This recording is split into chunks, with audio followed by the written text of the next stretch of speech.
오늘 새벽에도 하나님의 은혜가 저와 여러분에게 함께하길 기원합니다. 예수님께서 이 땅에서 사역하시는 마지막 주간의 일입니다. 예루살렘에 들어가시고 성전을 강도의 소굴이 되었다 하시고 베다니로 가셨습니다. 그 다음 날입니다. 이른 아침에 열매 없는 무화과 나무를 저주하시고 성전에 들어가셨습니다.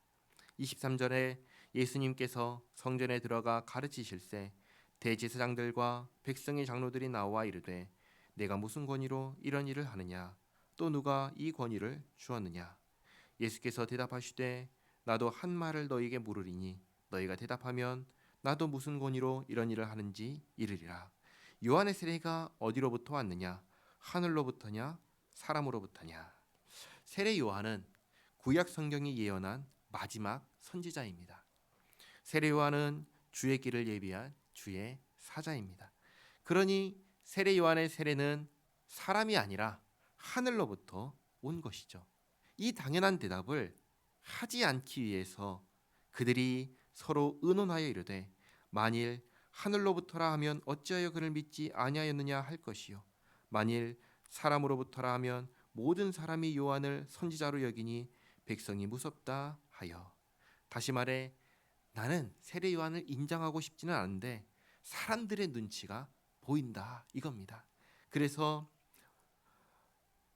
27절에 예수께 대답하여 이르되 우리가 알지 못하노라 하니 예수께서 이르시되 나도 무슨 권위로 이런 일을 하는지 너에게 이르지 아니하리라.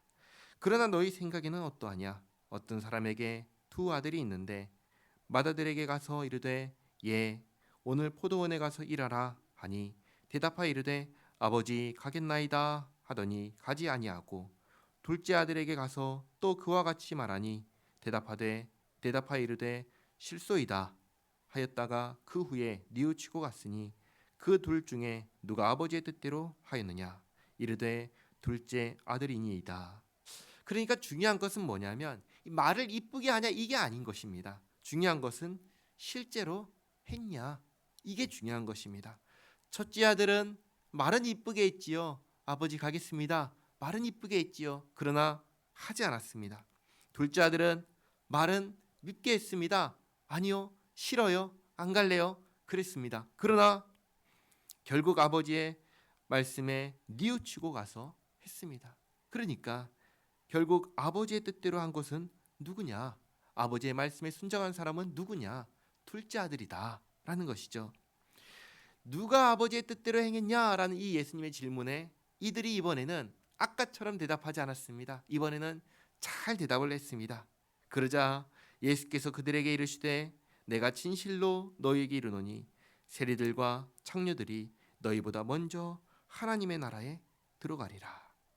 세리와 창녀는 당시에 누구나 이들은 하나님의 나라에 들어갈 자격이 없는 사람이라고 생각하는 그런 부류의 사람들이었습니다. 그런데 놀랍게도 예수님은 아니 오히려 너희들보다 당연히 하나님 나라에 들어갈 거라고 생각하는 너희들보다 먼저 이들이 들어갈 것이다. 아주 충격적인 말씀을 하신 것입니다. 왜냐? 이유를 알려주십니다. 32절에 요한이 의의 도로 너희에게 왔거늘. 요한의 세례가 어디에서 왔는지 이들이 대답을 안 하니까 그냥 예수님께서 말씀하시는 것입니다. 의의 도라는 것은 사람에게 속한 것이 아닙니다. 의의 도는 하나님께 속한 것입니다. 의의 도는 하늘에 속한 것입니다. 그러니까 세례 요한이 하늘에 속한 것으로 너희에게 왔는데 너희는 그를 믿지 아니하였으되 세리와 창녀는 믿었으며 너희는 이것을 보고도 끝내 뉘우쳐 믿지 아니하였도다. 마치 첫째 아들이 아버지께 순종하는 것처럼 말은 그럴듯하게 했어도 실질적으로는 아무것도 하지 않았던 것처럼 너희 대제사장들과 백성의 장로들도 하나님의 말씀을 알아서 하나님께 순종하는 것처럼 말은 그럴듯하게 하지만 하나님께서 보내신 세례 요한 그가 독사의 자식들아 누가 너희를 가르쳐 임박한 진노를 피하라 하더냐. 그러므로 회개에 합당한 열매를 맺고 속으로 아브라함이 우리 조상이라고 생각하지 말라. 이미 도끼가 나무 뿌리에 놓였으니 좋은 열매를 맺지 아니하는 나무마다 찍혀 불에 던져지리라 라는 이 말을 듣고도 믿지 않았고 회개하지 않았다라고 얘기하시는 것입니다. 반면에 둘째 아들이 아버지께 불순종하는 것처럼 말은 그렇게 했어도 실질적으로는 회개하고 순종한 것처럼 이 세리와 창녀들이 하나님께서 이것은 금지하신 것임에도 불구하고 했잖아요. 그러나 세례 요한이 와서 의의 도를 선포했을 때, 다시 말해서 회개의 세례를 선포했을 때, 베풀었을 때 그를 믿고 뉘우쳐 회개했다라고 하시는 것입니다.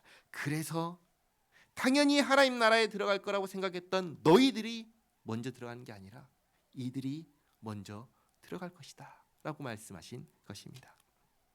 정리하겠습니다. 누가 하나님 나라에 들어갑니까? 대제사장이라고 백성의 장로라고 당연히 들어가는 것이 아니라, 또 세리와 창녀라서 못 들어가는 것이 아니라, 하나님의 말씀 앞에서 자신의 불순종을 깨닫고 회개하고 돌이킨 사람이 하나님의 나라에 들어가는 것입니다. 그리고 여기에 더하여 중요한 것 한 가지, 둘째 아들이 회개하고 돌이켜서 무엇을 했지요? 아버지가 하라고 하신 일을 했습니다. 마찬가지로 자신의 불순종을 깨닫고 회개하고 돌이킨 다음에 무엇을 해야 할까요? 하나님께서 하라고 하신 것을 해야 합니다. 그게 무엇일까요? 예수님을 믿는 것입니다. 이것을 잊지 마시기 바랍니다. 사도 베드로는 아주 분명하게 선언하였습니다. 베드로가 이르되 너희가 회개하여 각각 예수 그리스도의 이름으로 세례를 받고 죄 사함을 받으라. 그리하면 성령의 선물을 받으리니. 아멘. 우리에게 하라고 하시는 것 대단한 업적, 위대한 일, 그런 건 아닙니다. 그런 건 우리가 할 수가 없습니다. 하나님께서 우리에게 하라고 요구하시는 것은 딱 한 가지입니다. 우리를 구원하기 위하여 보내신 예수 그리스도를 믿으라는 것입니다. 이 사실을 잊지 마시기 바랍니다. 기도하겠습니다. 하나님, 우리는 가끔씩 이런 사람이 천국에 들어갈 수 있다고 생각합니다. 훌륭한 사람, 뛰어난 사람, 착한 사람, 위대한 사람. 그러나 오늘 말씀은 그게 아님을 분명하게 알려주셨습니다. 하나님 나라에는 오직 한 사람, 하나님의 말씀 앞에 회개하며 돌이킨 사람이 들어간다는 사실을 깨닫습니다. 그리고 예수님을 믿는 사람이 들어간다는 사실을 확인했습니다. 하나님, 우리는 도무지 자격이 없어 하나님의 말씀을 들으며 내가 하려는 모든 시도를 포기하고 예수님께 내 모든 것을 맡깁니다. 예수님 안에 거하며 예수님께서 이루신 죄 사함의 은혜와 예수님께서 이루신 의의 옷을 입기 원합니다. 예수님께서 잡아주시는 손을 의지하여 주님의 나라에 들어갑니다. 예수님 안에서 저희를 받아 주시옵소서. 하나님, 또한 이 땅에서 예수님과 함께 살아 우리가 사는 이곳에 하나님의 나라와 하나님의 영광이 나타나게 되기를 원합니다. 주님 은혜를 베풀어 주시옵소서. 함께하여 주시옵소서. 예수님의 이름으로 기도하옵나이다. 아멘.